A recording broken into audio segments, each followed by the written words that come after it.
say it's more intense than I would have anticipated. It's really, I mean, it's 14-hour days just about every day, and I guess I could have told you it would be that, but there's a difference between knowing it and living it. The local issues are really fascinating. Going out to Pittsfield and talking about broadband internet or local issues in economic development, or down in New Bedford and Fall River, we're going today about how to rejuvenate these historically important cities. Those are fascinating problems, and people care so much about their communities. It's really terrific.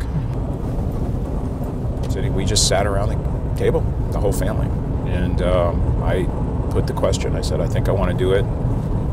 Not sure. What do you all think? And everybody said go for it.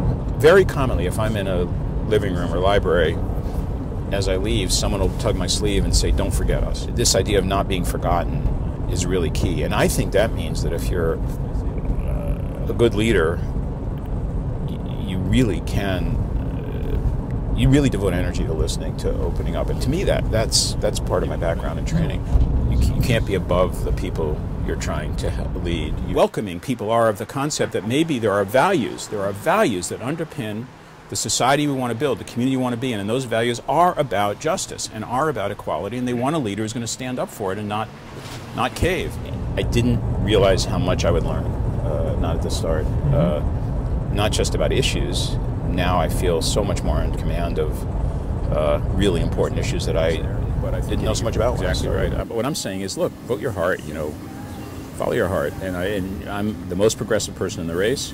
You hear my values. You know my skills. Think about your state. Think about your city. I was in Washington. I was running Medicare and Medicaid for President Obama. It was very intense. Extremely hard work. My reason for running for office is based in values. What the kind of community I want to see, which has to do with social justice and equality for people. And I got to work on that, so it was quite thrilling. I really was discouraged by the tone in Washington, the paralysis, the incivility, by the lack of real content. And my wife, Ann, is a public servant. She's in public state government. We've been married 38 years and aren't used to being apart hardly at all. And now, night after night, I'm getting home at 9:30 or 10 and leaving early in the morning. And I guess that's been the toughest thing. But she's been right there for me all along, and we're doing okay.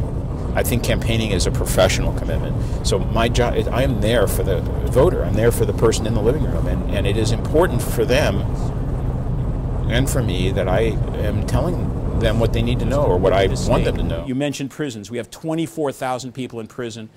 Half of them don't belong there. When I'm on the campaign trail and I realize someone is repeating to me a myth that they have become convinced of because it's repeated so often, then it bothers me. Then I want to say, how can I say politely, that's a lie? Every day, all the time, I have to be reaching out and asking people to be generous and supporting the effort, and they are. And often they thank me for asking them to support me, which is, isn't that remarkable?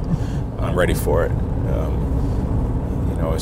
It's the right size. Remember, I ran an $800 billion budget. Size doesn't scare me.